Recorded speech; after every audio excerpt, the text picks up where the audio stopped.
오늘 함께 나누실 하나님의 말씀은 에스겔 36장 24절부터 28절까지 말씀입니다. 에스겔 36장 24절부터 28절까지의 말씀, 우리 한 절씩 교독합니다. 내가 너희를 여러 나라 가운데서 인도하여 내고 여러 민족 가운데서 모아 데리고 고국 땅에 들어가서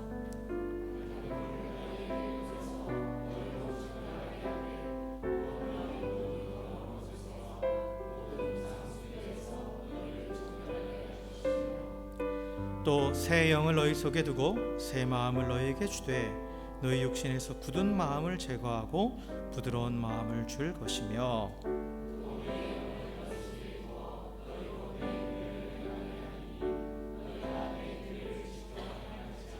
함께 읽습니다. 내가 너희 조상들에게 준 땅에서 너희가 거주하면서 내 백성이 되고 나는 너희 하나님이 되리라. 아멘. 아멘. 할렐루야. 할렐루야.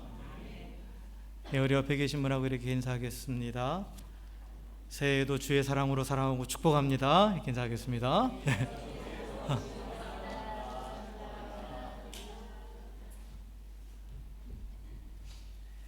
반가운 손님이 왔네요. 새해 첫날에 우리 임동호 차현지 부부의 첫째 아들 임지수 군이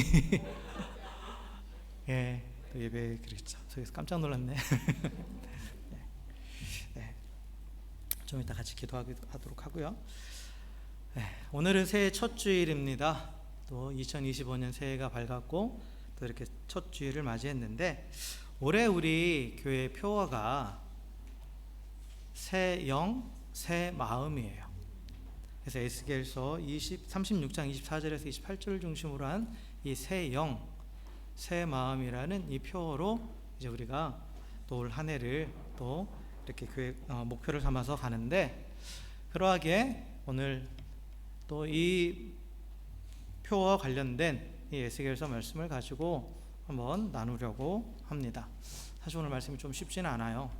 이 말씀 자체가 좀 어려운 말씀이고 해서 조금 어려운 부분도 있을 텐데 또 잘 집중해서, 여러분 이제 단단한 것도 씹어 드실 때 됐잖아요. 네, 잘 집중해서 이렇게 좀 말씀을 나눴으면 좋겠습니다. 최대한 또 이렇게 쉽게 풀어서 해보려고 합니다. 그래서 애드립이 많을 거예요. 통역 안 되면 하지 마세요. 네. 오늘 말씀은 이스라엘 백성이 이 죄와 불순종으로 인해서 하나님의 심판을 받은 후에 하나님께서 이제 그들에게 회복과 새 언약을 약속하시는 내용이에요. 그러니까 역사적으로 주 586년에 남유다의 수도인 예루살렘이 이제 바벨론에서 멸망하죠. 그래서 많은 사람들이 많은 이스라엘 백성들이 바벨론으로 이제 포로로 끌려갔습니다.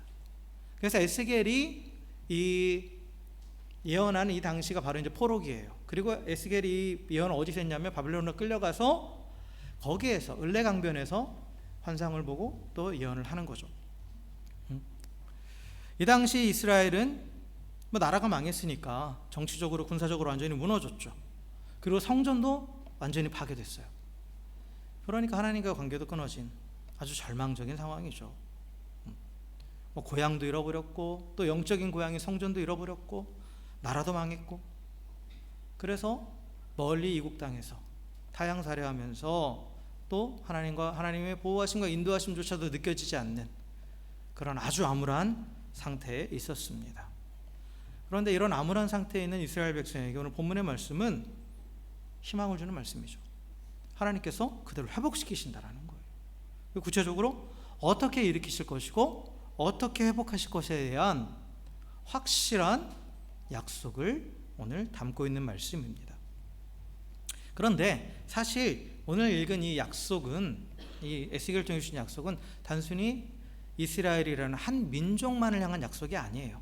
그 민족이 정치적으로 회복되고 또 새로운 나라를 만들 것이다, 이러한 내용이 아니라, 그것을 의미하는 것이 아니라, 사실 이 예언의 말씀은 이 메시아를 통해서 구원받은 성도들이 이제 새로운 이스라엘이란 말이에요. 새로운 하나님의 백성이죠. 그래서 그들에게 일어날 일, 그들이 영적으로 회복되고 그들에게 어떤 일들이 일어날 것인지를 가르쳐주는 그러한 약속입니다. 그러니까 이 말씀은 유대인들, 이스라엘 민족만을 위한 말씀이 아닌 지금 이 말씀이 쓰여진 이로부터 수천 년이 지난 이 시대를 살고 있는 이 시대에 예수님을 주와 그리스도로 고백하고 구원받은 우리에게 이미 일어났고 지금도 일어나고 있고 앞으로도 진행될 놀라운 변화, 그리고 그로 인해서 누리게 될 새로운 삶에 관한 그러한 약속입니다. 그래서 이 하나님의 약속은 뭐냐면 이 단순한 회복을 넘어서요, 하나님의 구원은 이전으로 돌아가는 회복을 말하는 게 아니라고 그랬죠. 하나님의 구원은 새로운 시작이에요. 새로운 창조, 새로운 출발을 의미합니다. 그래서 삶이 완전히 근본적으로 바뀌어버리는 거예요. 그래서 이 에스겔서에서의 약속도 마찬가지예요. 완전히 새롭게 된다라는 거죠. 그래서 이 완전히 새롭게 되는 이 약속의 성취를 위해서 하나님께서 보내시겠다고 약속하신 게 바로 새 영, 그리고 새 마음입니다. 그럼 본문에 나오죠. 새 영을 마음에 두고, 우리 속에 두고 새 마음을 주신다라고 그렇게 말씀하세요. 그래서 하나님이 보내신 새 영으로 인해서 마음이 새롭게 된 자는 어떻게 되느냐? 그 결과 하나님의 법을 지켜 행하게 된다. 그러니까 이전과는 다른 형태로 하나님의 법을 지키는 거예요. 이전에도 물론 이스라엘 백성들이 율법을 가지고 그 법을 지키며 살았잖아요. 그러나 실패했죠. 실패했어요. 결국 하나님 말씀을 온전히 순종하지 못하고 하나님 백성으로 살지 못했어요. 그랬기 때문에 그 나라가 멸망한 거예요. 그런데 하나님께서 지금 이렇게 새롭게 회복시키는 이스라엘은 그 안에 새 영을 통한 새 마음을 주시기 때문에 이제 계속해서 그 하나님의 법을 순종할 수 있게 된다라는 거예요. 그래서 영원히 하나님의 백성으로서 하나님 나라를 살아갈 수 있게 된다라는 거죠. 이게 오늘 에스겔서에서 주신 약속입니다. 그래서 이 약속의 핵심은 뭐냐? 바로 새 영, 그리고 새 마음이에요. 만약에 이 새 영과 새 마음이 없으면 하나님의 말씀을 순종한다 하지만 다시 예전으로 돌아갈 수밖에 없어요. 이스라엘 백성들이 그랬던 것처럼 또 실패할 수밖에 없어요. 그래서 또 망할 수밖에 없는 거예요. 이게 계속 반복될 수밖에 없는 거예요. 그러나 하나님께서는 그러한 악순환이 완전히 끊어지도록 새로운 마음을 주시겠다라는 거예요. 그리고 이걸 가능하게 하는 게 바로 새 영이라는 거죠. 그래서 이 새 영과 새 마음에 대해서 우리가 한번 살펴보도록 하겠습니다. 자, 먼저 마음에 대해서 볼 거예요. 마음. 그러니까 성경에서 마음은 매우 중요한 개념이죠. 우리가 이제 일반적으로 마음을 말할 때, 여러분, 마음이라는 것은 눈에 보이지 않죠? 눈에 보이지 않아요. 그래서 마음이 어디 있죠? 여기 있어요? 여기도 있고. 사실 어디 있는지 모르죠. 몰라요. 그러나 이제 우리가 공통적으로 생각하는 건 어쨌든 간에 이 마음이라는 것은 눈에 보이는 육체적인 세계가 아니라 우리의 정신 세계로 생각을 하는 거죠. 우리의 정신 세계. 그리고 또한 이 마음이라는 것은 히브리어 원어로 레브라고 하는데 이게 인간의 전인격을 의미해요. 전인격. 그래서 인격을 구성하는 게 인간의 정신 세계인데, 우리가 특히 인격의 구성 요소 세 가지가 바로 지성, 이성이라고도 하는 지성이 있고, 그리고 또한 감정, 그리고 또 하나 의지가 있죠. 이게 이제 인격을 구성하는 세 가지 요소예요. 그래서 이 지성, 이성이라는 건 뭐냐? 어떤 사물이나 사건에 대해서 이해하고 판단하는 능력을 가리켜서 이성 또는 지성이라고 말해요. 그리고 감정이라는 것은 그러한 것들, 어떤 사물이나 어떤 사건에 대해서 느끼는 어떤 여러 가지 기본들, 이런 정서들을 감정이라고 표현하죠. 그리고 의지는 뭐냐? 그 모든 것들을 종합해서 판단을 내린 이후에 어떻게 뭔가를 결단하고 선택하는, 그게 바로 의지죠. 그래서 결국은 사실 근데 이 지성과 감정과 의지는 이 정신 세계 안에서 일어나는 활동이잖아요. 그죠? 정신 세계 안에서 일어나는 활동이에요. 그래서 이 모든 것들을 통틀어서 우리가 쉽게 한마디로 표현하는 게 뭐냐면 생각이에요. 생각. 그래서 마음은 이 생각이 일어나는 곳입니다. 그리고 또 일어나는 생각들이 모이는 곳이에요. 그리고 그 모인 생각들이 저장되는 곳이 바로 마음입니다. 어려우시죠? 그러니까 쉽게 말해서 마음은 우리가 이제 생각이라는 걸 하잖아요. 그러니까 생각이 일어나고 또 그 생각이 하나로 끝나는 게 아니라 계속 여러 가지 생각들이 일어나잖아요. 그것들이 막 모이는 곳이고, 그리고 또 그 어떤 생각들은 계속 마음에 남아있죠. 기억이라는 형태로. 그죠? 그렇게 저장되는 곳이 바로 마음이에요. 그런데 이 마음은 사실 이 정신세계로만 끝나지 않아요. 우리가 가진 생각들은 계속해서 여러 가지 반응들이 일어나요. 하나의 생각이 하나로 끝나지 않잖아요. 이 생각이 계속 일어나다 보면 결국 뭐로 연결되느냐면 어떤 육체적인 행동으로 연결이 되는 거죠. 그죠? 사실 그래서 우리가 행동할 때도 항상 하는 말이 있잖아요. 생각 좀 하고 하라고. 생각 없이 행동하지 말라고. 그죠? 근데 사실 생각 없이 하는 행동도 결국은 여러 생각들이 무의식 속에 남아있기 때문에 나오는 행동이에요. 그죠? 그래서 사실 모든 행동은 뭐에서 비롯되는 거예요? 생각에서 비롯되는 겁니다. 그래서 마음이라는 것을 우리가 다시 말하면 어떻게 정의할 수 있냐면, 마음은 생각이 일어나고 모이고 저장되는 곳인데, 그걸로만 끝나는 게 아니라 그 모든 생각들이 모이고 또 여러 가지 생각이 서로 반응을 일으켜서 결국은 뭐에까지 연결되는 거예요? 행동에까지 연결되는 거예요. 그래서 마음은 생각을 저장하는 걸로만 끝나는 게 아니라 어떤 행동으로 내보내는 역할을 하는 것이 바로 마음입니다. 이걸 왜 얘기하냐면, 이 삶의 변화를 얘기할 때, 결국 생각이 변화되어서 행동이 변화되는 것이 바로 삶의 변화죠. 그렇잖아요. 그러면 이 생각의 변화와 행동의 변화가 일어나는 곳이 결국은 어디예요? 마음이라는 거예요. 마음. 왜냐하면 마음에서 생각이 일어나고 또한 이 마음이 행동을 일으키기 때문에.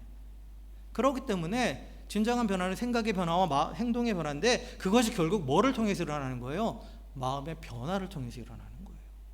그러니까 마음이 변해야 인격도 변하고 행동도 변하는 거죠. 달라지는 거예요. 그래서 마음이 새롭게 되면 인격과 행동은 저절로 변하는 거예요. 그러니까 성경은 그래서 마음을 강조해요. 계속해서. 오늘 우리가 잘 아는 말씀, 제가 아까 묵도할 때 읽었던 말씀, 로마서 12장 2절에도 보면 마음을 새롭게 함으로 변화를 받아라는 표현이 나오죠. 변화의 원천은 마음이 새롭게 되는 거예요. 그래서 삶의 변화에 있어서 필수적인 요소는 뭐냐? 새롭게 되는 마음, 즉 새 마음입니다. 근데 그럼 이 새로운 마음을 어떻게 새롭게 하느냐? 성경이 우리에게 가르쳐주는 건 뭐냐면, 오늘 말씀이 우리에게 가르쳐주는 건 뭐냐면, 그 새 마음을 하나님이 주신다라는 거예요. 내가 마음을 새롭게 하는 게 아니라 새 마음을 하나님이 주신다라는 겁니다. 이게 중요한 원리예요. 우리가 구원받고 변화된 삶을 살아가는 것은 나의 의지와 나의 노력으로 인해서 되는 게 아니라는 거예요. 하나님이 새 마음을 주셨기 때문에, 그러기 때문에 저절로 변화가 일어난다는 거예요. 이게 성경의 원리예요. 그래서 우리가 변화되는 것도 하나님의 은혜입니다.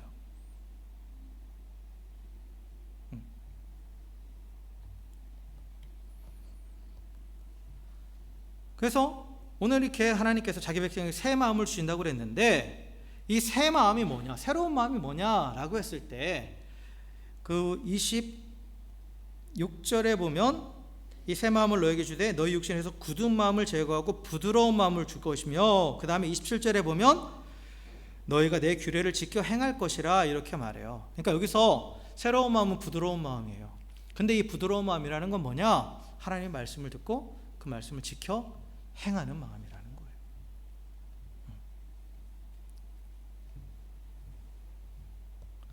그러니까 결국 하나님이 새 마음을 주셨을 때 어떻게 된다? 하나님 말씀에 순종하게 된다. 그러니까 순종도 내 힘으로 하는 게 아니에요. 하나님의 새 마음을 주셨기 때문에 이 순종하게 되는 겁니다. 자, 그렇다면 본래 인간은 죄인으로서 하나님 말씀을 듣지도 않고 불순종하는 자들이었단 말이에요. 근데 이 새 마음이 됐다라는 게 어떤 의미길래 왜 하나님 말씀을 순종하게 되는가?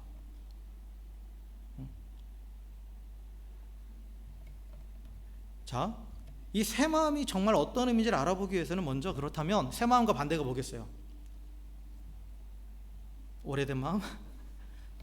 옛 마음. 성경에는 새 사람이 있고 옛 사람이 있잖아요. 그러니까 옛 마음이죠. 그리고 굳은 마음, 부드러운 마음 대신 굳은 마음이에요. 그럼 이 굳어진 마음이 뭐냐? 옛날 마음이 뭐냐? 라고 했을 때 이 에스겔서 36장의 앞부분에 보면 쭉 나와요. 이때 당시 이스라엘의 상태, 당시 이스라엘이 왜 멸망했는가, 그 상태가 쭉 기록되어 있거든요.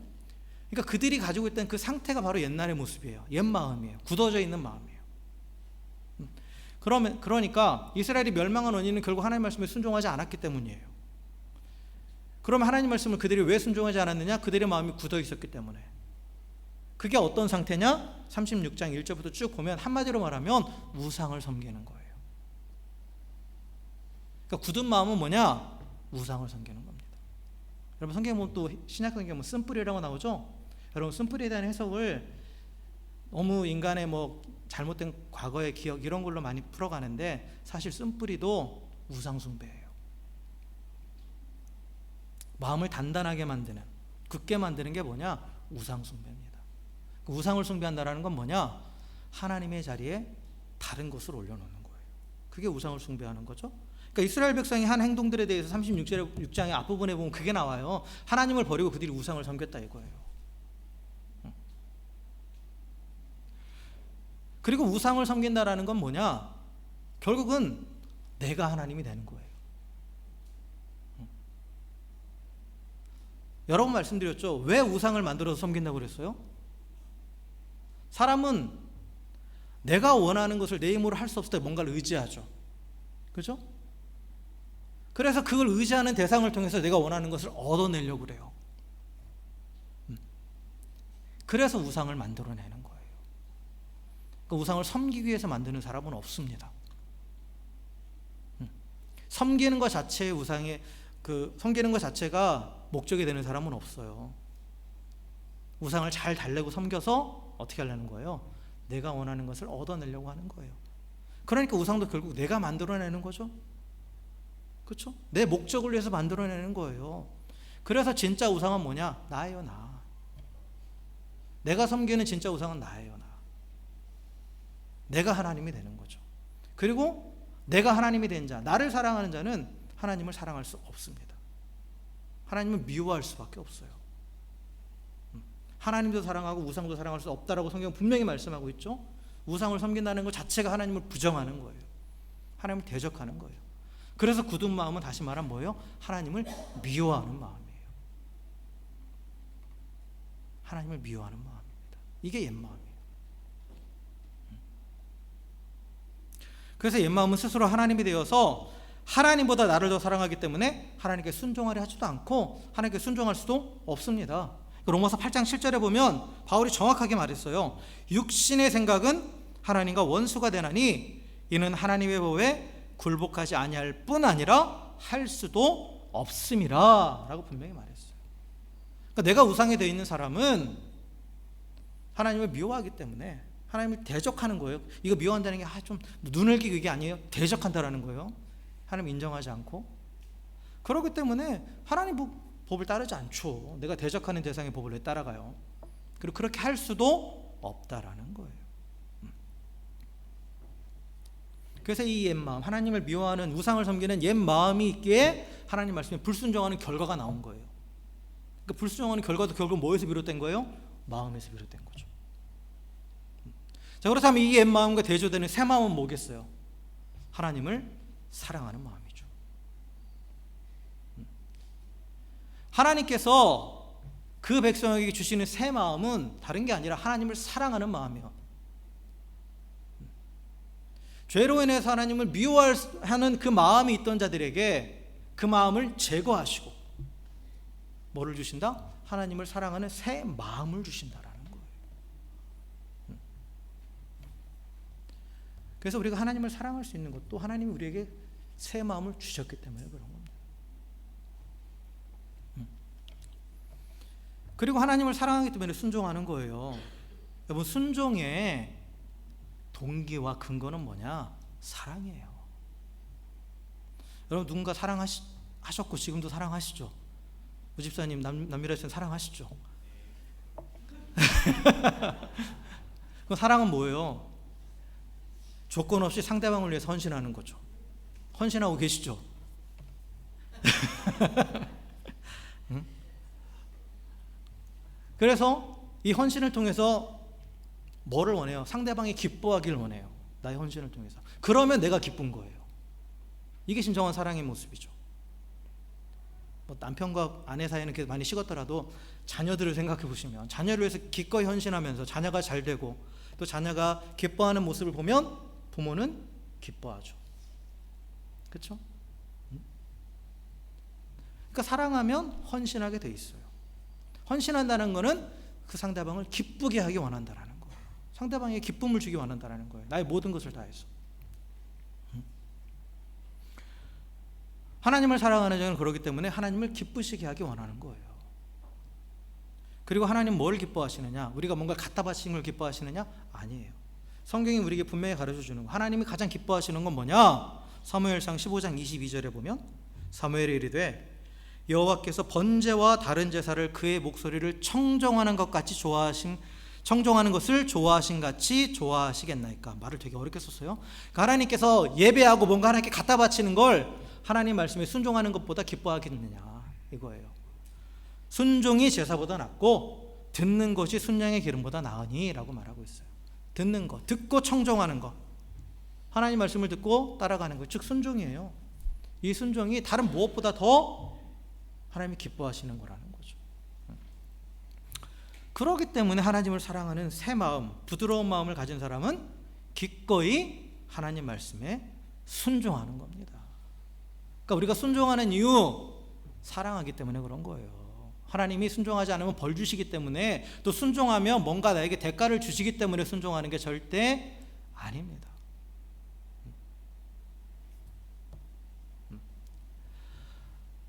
그래서 하나님께서 우리에게 이렇게 하나님을 사랑하는 새 마음을 주셨어요. 근데 사실 이 옛 마음이 어떻게 새 마음으로 변화됐을까?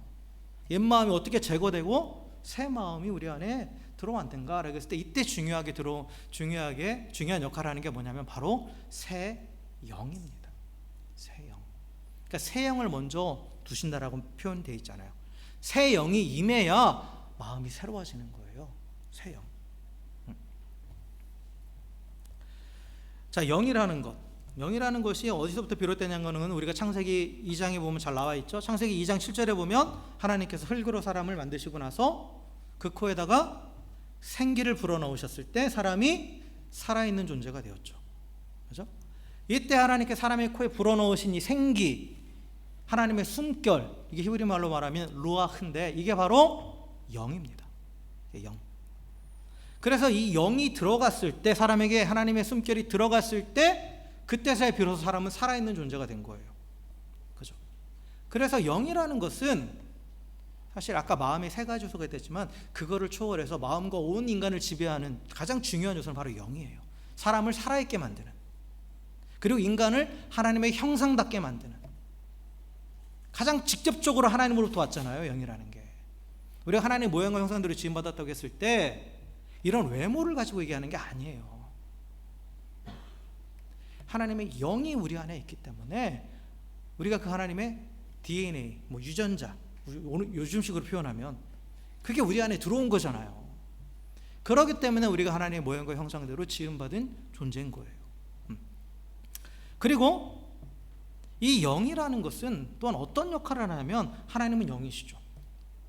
하나님은 영이세요. 영이신 하나님과 교제할 수 있게 해주는 게 바로 우리 안에 있는 영이에요. 인간 안에 있는. 그래서 인간은 영적인 존재이기 때문에 영이신 하나님을 깨닫고 그 영이신 하나님과 교제할 수 있습니다. 그리고 그 하나님과의 교제가 바로 사랑이에요. 하나님이 인간과 교제하는 방식이 바로 사랑입니다.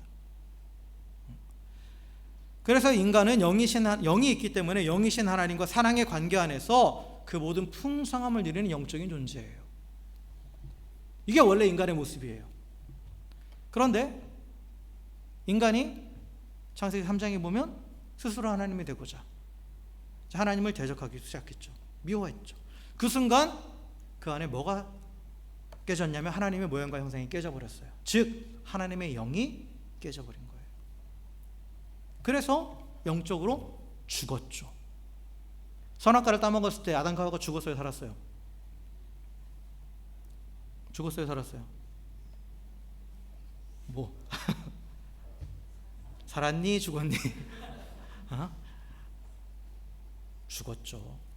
하나님 분명히 죽는다고 말씀하셨잖아요. 죽었어요. 왜요? 그 안에 영이 죽었으니까. 영이 죽은 인간은 살아있는 존재가 아니에요. 육신은 살아있지만, 그러나 생명의 관점에서는 죽은 거예요. 죽었어요. 영적으로 죽었기 때문에. 근데 또 이 영이 하는 역할이 뭐라고 그랬어요? 하나님과 교제하는 역할이라고 했잖아요. 하나님과 교제할 수 있게 만드는 거랬잖아요, 인간이. 그러니까 영이 죽었기 때문에 하나님과 관계가 깨져서 더 이상 하나님과 사랑을 나눌 수 없게 된 거예요. 하나님을 사랑할 수 없어요. 그래서 죄인은 하나님을 사랑할 수 없어요. 내 의지로 사랑하는 게 아니에요. 영이 하나님께 반응하는 게 사랑인데 그 영이 죽어버렸기 때문에 하나님을 사랑할 수 없는 거죠. 근데 인간은 하나님을 사랑할 수 없지만 하나님은 여전히 죄인인 인간을 끝까지 사랑하셨죠. 지금도 사랑하시고 영원히 사랑하십니다. 하나님의 사랑은 변함없어요. 그래서 하나님께서 죄로 인해 영이 죽어버린 인간을 살리시기 위해서 그 아들을 보내신 거죠. 예수님을 보내셨어요. 그래서 예수님께서 하나님 뜻에 순종해서 이 땅에 오셔가지고 인간의 영을 죽게 만든 그 죄를 다 해결하셨잖아요. 그 죄를 대속하셨단 말이에요. 그래서 더 이상 죽지 않는 상태로 만들어 놓으셨어요. 근데 그걸로만 끝난 게 아니에요. 그래서 이게 앞부분에 보면 이 앞부분에 그 맑은 물을 뿌려서 너를 정결하게 하되 라는 표현이 나오잖아요. 25절에. 이 맑은 물이 예수님 부르짖의 보혈이에요. 그 예수님의 피로 죄로 오염되어 있는 인간을 먼저 깨끗하게 한단 말이에요. 근데 그걸로 끝이 아니에요. 하나님의 구원은 뭘 하신다? 새 영을 보내주신다라는 거예요. 새 영. 이미 죽어있는 영을 다시 살리는 게 아니라 그건 죽어서 없어진 거예요. 없어진 거예요. 다시 새 영을 보내주셨다라는 거죠. 그래서 하나님께서 또 예수님께서 보내주신 그 새로운 영이 바로 뭡니까? 성령이죠. 성령이에요. 그래서 예수님께서 십자가에 달려 죽으심으로 인해서 인간의 모든 죄를 제거하셨고 그 제거된 마음에 새로운 영이 임한 겁니다. 성령께서 임하신 거예요. 그러니까 이제 그 마음이 새롭게 되기 시작하는 거죠. 그래서 그 마음이 영으로 인해서 다시 살아났어요. 다시 태어난 거죠. 중생의 의미 영으로 난 거예요. 요한복음 3장에 보면 예수님과 니고데모의 대화 가운데 예수님께서 영으로 난다라는 표현을 쓰시잖아요. 그러니까 새로운 영이 부어지는 게 영으로 다시 태어나는 거예요. 그래서 새로운 영이 임해서 그 마음이 새롭게 되었고 그 영이 있기 때문에 하나님과 교제할 수 있게 된 거죠. 그래서 하나님을 사랑할 수 있게 되는 거예요. 그리고 하나님을 사랑하기 때문에 하나님을 기쁘시게 하기 원하고 그래서 온전히 순종할 수 있게 된 것입니다. 성령께서 우리 안에 오셔서 새로운 마음, 즉 우리 마음을 구성하는 지성과 의지, 감정을 새롭게 바꾸시는 거예요. 그래서 성령께서 우리의 지성을 어떻게 바꾸시냐면 하나님의 말씀을 새겨주시고 하나님의 뜻을 분별하게 하십니다.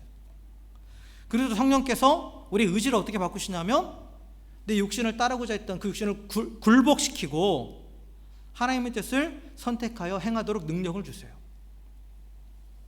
그리고 또한 이 성령께서 우리의 감정을 어떻게 바꾸시느냐, 이전에 우리의 감정은 눈에 보이는 세상의 소욕, 눈에 보이는 나 육신의 만족으로 인해서 기뻐했어요. 그러나 성령이 우리의 감정을 어떻게 바꾸셨어요? 하나님으로 인해서 기뻐하게 만드셨어요. 참되고 마르지 않는 기쁨의 근원이신 하나님으로 인해서 기뻐할 수 있도록 우리의 감정도 바꾸셨다라는 거죠. 그래서 완전히 새로운 마음이 된 거예요. 이게 장차 일어날 일이 아니에요. 예수님을 믿는 우리한테 이미 일어난 일이에요. 이미 일어난 일이에요. 그래서 우리는 새로운 마음을 가지고, 새로운 영이 우리 가운데, 성령이 우리 가운데 예수 그리스도를 믿는 순간 다 들어오신 거예요. 이거는 특별한 어떤 사람에게만 임하는 게 아니에요. 성령이 임하신다라는 것에 대해서 어떤 신비한 체험으로 그렇게 생각하는데 그게 아니에요. 하나님의 구원에 있어서는 필수적인 거예요. 성령이 임하시는 건. 예수님의 십자가의 죽음은 죄를 씻어내는 것이고, 그리고 나서 새 영이 임해서 우리를 살아나게 만드는 거예요. 이게 구원이에요. 그러니까 우리 안에 이미 성령님이 다 들어와 계시죠. 그리고 우리의 마음을 새롭게 하셨습니다. 그러니까 예수께서의 약속이 예수님을 통해서 성취되었고, 그 성취된 결과가 바로 우리예요. 믿는 자들, 이 성도들입니다. 그래서 우리는 새로운 영으로 새 마음을 가진 자들입니다. 그래서 이 새로운 마음을 가지고 기쁘게 순종함으로 또 하나님의 기쁨이 되고, 그리고 하나님 나라의 풍성한 은혜를 누리게 된 것입니다. 이건 이미 우리에게 주어진 거예요. 주어질 것이 아니라. 그래서 우리는 새 영으로 인해서 새 마음을 가진 자들입니다. 자, 말씀을 정리합니다. 예수님을 주와 그리스도로 믿는 자들은 구원받고 새로운 하나님의 백성, 새로운 이스라엘이 되었습니다. 그래서 하나님은 자기 백성에게 새 마음을 주시겠다고 분명히 약속하셨고, 그래서 새로운 이스라엘인 성도는 새 마음을 품은 자예요. 하나님 우리에게 새 마음을 주시기 위해서 먼저 그 아들을 보내셔서 죄로 인해 굳어진 마음을 제거하셨습니다. 그리고 새 영, 곧 성령을 보내주셨습니다. 그래서 하나님과 예수님의 영인 성령은 우리 안에 내주하시면서 마음을 완전히 새롭게 하십니다. 하나님을 대적했던 굳은 마음을 하나님을 사랑하는 부드러운 마음으로 완전히 바꿔놓으셨어요. 그래서 이 새 마음은 하나님을 사랑하는 마음입니다. 그리고 새 마음을 품으면 삶의 변화가 일어나요. 새롭게 된 지성은 하나님의 뜻을 분별하고, 새롭게 된 의지는 하나님의 뜻에 순종합니다. 또 새롭게 된 감정은 하나님으로 인해서 기뻐합니다. 새 마음을 가진 새 이스라엘은 그래서 기쁘게 순종함으로 하나님의 기쁨이 되고, 또한 계속해서 그 하나님 나라의 풍성함을 누립니다. 사랑하는 성도 여러분, 예수님을 구주로 믿고 영접하셨습니까? 예수님을 구주로 믿고 영접하셨습니까? 긴가민가 하세요? 예수님을 나의 구주로 고백하며 예수님을 나의 주님으로 영접하셨다면 하나님께서 우리에게 이미 순종하는 부드러운 마음을 주셨음을 확신하시길 주의 이름으로 간절히 축원합니다. 하나님께서 이미 성령을 우리 가운데 보내주셨고 우리 안에 내주하심으로 우리 안에 있는 굳은 마음을 이미 제거하셨고 우리에게 부드러운 마음을 주셨음을 믿으시길 주의 이름으로 간절히 축원합니다. 혹시 마음이 굳어지려고 하고 있지는 않습니까? 그렇다면 이제 우리가 어떻게 해야 되느냐? 다시 성령을 의지하는 거예요. 마음을 부드럽게 하는 게 바로 성령이기 때문에 우리 안에 계신 성령님을 의지하십시오. 성령님께 나의 지성과 의지와 감정을 맡기십시오. 그러면 다시 성령께서 역사하셔서 우리의 지성의 역사하셔서 하나님의 뜻을 깨닫게 하시고 우리의 의지에 역사하셔서 그 뜻대로 행할 능력을 주시고 우리의 감정에 역사하셔서 상황과 환경을 초월한 기쁨을 주십니다. 성령님을 의지해야 되는 거예요. 그래서 우리가 새로운 마음을 유지하면서 계속해서 이 땅에서 살아가기 위해서는 뭐냐? 날마다 성령을 의지해야 돼요. 그래서 성령께서 한번 왔다가 나가시는 게 아니라 어떻게 한다고 하셨어요? 영원히 함께 하신다고 되어 있잖아요. 영원히 함께 하시는 거예요. 그래서 이전으로 돌아가지 않는 거예요. 민족적인 이스라엘처럼 하나님이 임하셨지만 다시 죄를 짓고 해서 하나님을 떠나고 멸망해버리는 그런 상태로 가지 않도록 하나님의 영이 우리 안에 들어와 계시는 겁니다. 그래서 날마다 성령을 의지하여 하나님을 사랑하는 새 마음으로 기쁘게 순종하시는 저 여러분 되길 주의 이름으로 간절히 축원합니다. 또 그래서 또 2025년 한 해 또 우리가 남은 모든 생활 삶 동안 하나님의 기쁨이 되고 또 하나님의 기쁨으로 충만한 그런 새로운 삶을 살아가는 저 여러분 되길 주의 이름으로 간절히 축원합니다. 그래서 우리 그 또한 새로운 삶을 통해서 우리에게 놀라운 구원의 은혜를 베푸신 그 하나님을 또 세상에 증거할 수 있는 우리 모두가 되기를 다시 한번 주의 이름으로 간절히 축원합니다. 함께 기도하겠습니다.